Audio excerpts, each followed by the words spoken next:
Yeah, I want to say that tonight's game was a very gutsy performance by both teams. For us to play with the consistency that we did for 3.5 quarters was beautiful to witness. But then for Troy to maintain their composure and bring back another wave of fight to take away a 20-point deficit and bring it down to a 1-point deficit for themselves, you have to tip your hat to them as well and their coaching staff. I thought that our game plan was solid. I knew that it was going to be a game where we had to lock in like two bulls fighting over one ball. And it was all going to be won in that paint and within the rebounding category. And I thought that both teams gave a great effort. We were able to come away with the victory. We had great shooting performances by Michaela Dickinson and Jatijah Jones. Another great night for both of them combined. Being able to open up the floor with their three-point shooting abilities leaves space for Amari Young to be as stellar as she always is. And I'm just proud. I'm just very proud of our program and the women that represent it. Coach, your two players that you have up here. So this is Amari Young, and this is Michaela Dickens. Okay, we'll open up for questions right here. Harry Meeting from Moody Sports. Get this out of the way. Yeah. The tough question first. Did you have 6 players on the court? That's what someone was saying. I would have to go back and look and see, but that's what someone was saying. I respect the referees that we have in our conference, and they do a great job, and it's a hard job. If they saw it, I'm sure they would have called it the same way that they call fouls and they call, whatever it is that they do within the confinements of the game. But, yeah, it's been rumored that there were 6 players out on the floor. Technically, no, because 5 were on the floor. It was just 1 out of bounds. So however you want to look at it. It's still a violation, I guess. I can understand the drama behind all of that for sure, because if I was on the other end, I would probably be in the same position that Troy is in right now too. You just don't want to suffer. You don't want to accept defeat when there's a potential violation, in question. Can you speak to Amari's play? It seemed like she was possessed tonight.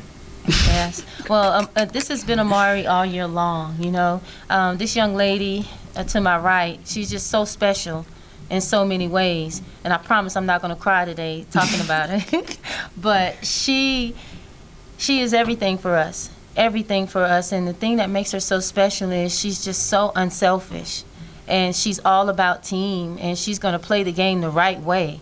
It's not about the numbers for her. It's about she's just going to play hard, be where the action is, and try to make something positive happen, whether she has the ball or not. She's just as hard as she goes to rebound, she's going to sprint to screen for her players, for her teammates like Michaela Dickens to get open. So you can't speak enough when it comes to players like her that will leave their heart and soul out there every single possession.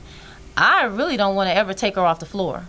I don't. In some way, somehow, I'm trying to find out if she has another year, because I don't want to see her leave, because she's just a beautiful individual, and for her to go through everything that she's been through this year, it just speaks volumes of the character that she has and the support that she has from her family and her Norfolk community as a whole.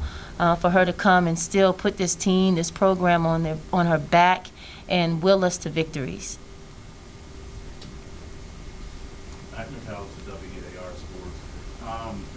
After the third quarter, you guys had that 20-point lead. Did you have a feeling that Channel's going to push that trap on you guys and start making you work the ball open?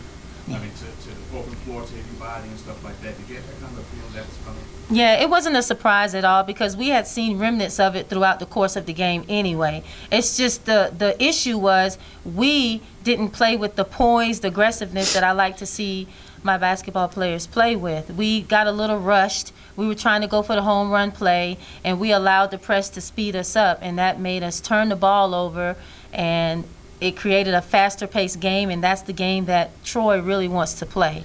They have that first to 100 mentality. I thought we were doing a great job of keeping them well under their average. When I saw they only had 55 points, I was like, okay, this can be a great statement win for us on the defensive end if we can hold them to under 70. You know, that's a good night for us defensively. But the issues that we had with their press, we can remedy it rather quickly and easily by just being poised and being where we're supposed to be, committing ourselves to our job. But tremendous effort on their behalf, because the press did what the press was supposed to do, and they had a great opportunity of winning the game. Go ahead. Coach, it seemed like the first half we couldn't miss from beyond the arc. 11 threes on the game. It's a season high. 6 different players contributing to that effort. I think at one point, Michaela, you got the offensive board, took it to the corner, made it look easy. Can you just talk about, obviously, her play tonight, 4 for 6, and then what that gave us as far as energy? Yeah, so Michaela Dickens, she is a sniper. She's a sniper, and anyone that knows that name knows that she is an individual that you have to pay attention to and know where she's at all times on the court. When we saw that she was going in the transfer portal, we were licking our chops because we were looking for shooters. We wanted to be able to put the ball in someone's hand that was a savvy vet that can make shots. Take shots, but then make shots at a high rate of efficiency. And that's who she is. And she brings the fortune to us to be able to spread the floor offensively, and it opens up the paint for Breonna Jackson, Amari Young, and Jada Duckett on the inside.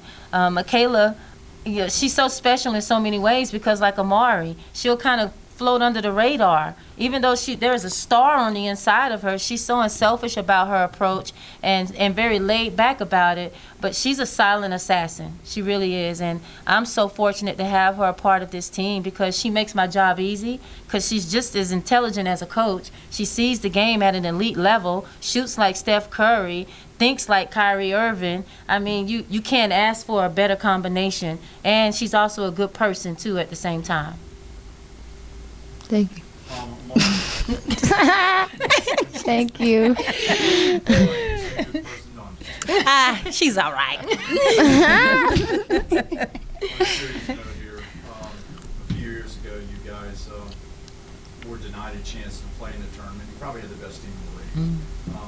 2 years ago, you got to the semifinals. You almost got to the finals. You've never been to the championship game, and this year you lost your father. How was all that, you know, just circling around in your mind as you prepare for this game? It's really all just motivation. I know if my dad was here, he would be here, but you know, I know he's watching down in heaven. So I mean, he raised me to not give up, to push and stuff like that. So I mean, all of it's just motivation for me. I think, we did have a pretty good team 2 years ago. I think every year that I've been here, we've had a pretty good team, and we've had an opportunity to do so. And if this year, is the year for us, I think it's destined to be. One last question. You could have dribbled the clock out when you scored that basket. She did the right thing. Yeah, Right thing. that thing was open. Right thing. I know Coach D, she's normally like, don't score the last few seconds, but then at the same time, I'm like, Yeah, like I was like, I was like, isn't enough. yeah, I was like, 1 point is enough. So I was like, I'm gonna just lay it up. They have to have a 3-pointer at this point. So Exactly. Yeah, I've got one question here from Zoom for Amari. That last set, we kind of talked about it a little bit, but you come up with that block. I mean, what did you see there? What's going through your mind? Walk me through those last couple seconds. Those last couple seconds, the timeout was like 2 seconds, 4 seconds. I just said we just got to play our best defense. And we knew we were switching. It was going to be a switch. And when I saw number 5 open, I got long arms, so I just prayed. I just extended my arm and prayed. I really was just trying to contest it, but it happened to be a block, so it turned out in my favor. Any other questions? Sorry. For Michaela, how much do you guys want to beat JMU to the championship game? I'm just gonna say a lot. I'm gonna keep it simple. Yeah. Yep, that's all I'm gonna say. I'm just gonna wait till the game starts. Yep. Alicia, Yeah. you guys this year you had a pretty good rivalry with JMU overtime at your place. Yeah. You didn't have Amari for the first game. Is this becoming one of your biggest rivals, JMU? I think so. I think that we have rekindled that relationship with them to battle it out in the confines of our area codes, and I love the fact that they are a storied program just like we are, and we both are vying for our position and our spotlight in the Sun Belt Conference as the newbies. And now here we are matching up for the third time. They have a 2-0 lead on us, and I'm hoping that we can come away with a victory when it matters the most. And I know it's going to be a hard-fought battle because they're a great program with a great coach, and we're looking forward to the opportunity to suit up again against them.